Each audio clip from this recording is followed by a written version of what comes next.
La morale se résume-t-elle à faire son devoir sans être heureux? Le bonheur ne peut en aucun cas fonder l'action morale. Accomplir son devoir exige de se soumettre à la raison. Antithèse, la morale a pour unique finalité le bonheur. Est immoral tout ce qui vient contredire cette fin ultime. Thèse, la morale se résume à accomplir son devoir sans être heureux. L'homme, ici-bas, ne peut pas être heureux. En revanche, son salut dépend de l'accomplissement de son devoir. La raison morale est au-dessus de la satisfaction de nos penchants. Premier argument, il n'y a de bonheur que dans la foi. L'homme est misérable, nous dit Pascal. C'est la raison pour laquelle il doit se haïr, tout en aimant Dieu. Seule la religion peut le secourir.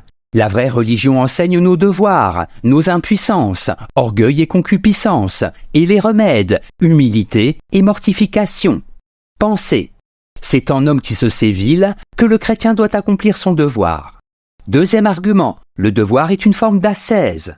Il faut s'incliner devant Dieu en reconnaissant notre faiblesse, notre pauvreté intellectuelle et spirituelle. La félicité éternelle nous étant promise après la mort, mais de croire au salut par la foi. Pour cela, il faut accomplir son devoir en respectant la parole du Christ. Troisième argument, être heureux n'implique aucun commandement moral. Pour Kant, la raison qui prescrit l'absolu respect de la loi morale est une autorité suprême. Aussi, ce n'est pas le fait d'être heureux ou malheureux qui prime. Concernant le devoir, il n'est rien qui puisse sans restriction être tenu pour bon, si ce n'est seulement une bonne volonté. Métaphysique des mœurs.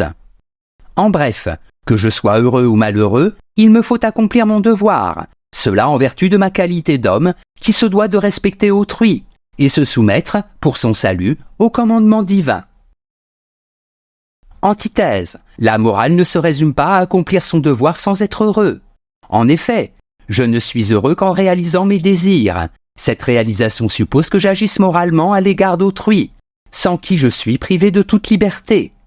Premier argument, le devoir ne doit pas être une contrainte. Qui agit par contrainte n'est ni libre, ni heureux, ni moral. Au contraire, c'est parce que j'aspire au bonheur que j'accomplis volontairement mon devoir, dont la seule finalité est de respecter les décrets de la nature, laquelle, comme le dit Cicéron, par le moyen de la raison, attache l'homme, à une communauté de vie et de langage. Des devoirs. Deuxième argument, je suis heureux parce que j'accomplis mon devoir. Nier autrui, c'est manquer à tous mes devoirs.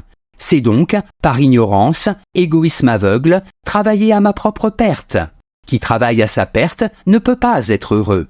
En revanche, c'est bien en respectant l'autre que je peux satisfaire mes désirs. Pour être heureux, j'ai besoin de parler, d'être entendu, d'aimer, d'être aimé. En bref, j'ai besoin d'autrui.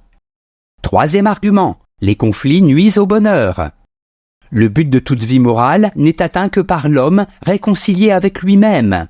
Être passionné et être raisonnable. Seul l'homme heureux est vertueux, écrit Éric Veil dans Philosophie morale. Ce qui se comprend aisément. Tout comme autrui, je ne puis librement satisfaire mes désirs que si j'ai pour premier devoir de les soumettre à ma raison morale. En bref, il n'est pas de vie heureuse sans morale. L'homme a besoin d'autrui pour se réaliser. Puisqu'accomplir son devoir revient à respecter l'autre, il faut en conclure que le devoir est la condition du bonheur. Synthèse. L'on a beaucoup reproché à Kant l'austérité de sa morale. C'est oublier certains passages de sa réflexion, notamment celui-ci. Assurer son propre bonheur est un devoir, du moins de façon indirecte. Car ne pas être content de son état, se trouver accablé par une foule de soucis, et cela au milieu de besoins insatisfaits, pourrait facilement devenir une grande tentation de transgresser ses devoirs. Métaphysique des mœurs. En fait, l'on peut dire que celui qui accomplit son devoir sans être heureux n'a aucune connaissance de la signification véritable du mot moral.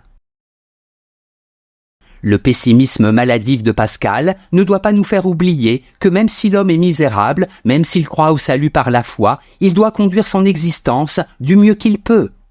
C'est bien plus en accomplissant son devoir avec bonheur qu'en l'accomplissant avec affliction qu'il se montre humain, libre et généreux. Note et commentaire. Devoir. Il ne faut pas confondre ce qui est nécessaire et ce qui est obligatoire. C'est un devoir de manger pour vivre. Est obligatoire, selon Kant, de se soumettre à la raison morale. C'est elle qui montre la liberté de notre volonté, qui prouve que nous sommes indépendants à l'égard des lois de la nature. Citation. Honneur à ceux qui sont capables de renoncer pour eux-mêmes aux jouissances personnelles que donne la vie. quand il contribue précieusement par un tel renoncement à accroître la somme du bonheur dans le monde. Mais celui qui le fait, ou proclame qu'il le fait, pour n'importe quelle autre fin, ne mérite pas plus d'être admiré que l'ascète sur sa colonne. John Stuart Mill, L'utilitarisme.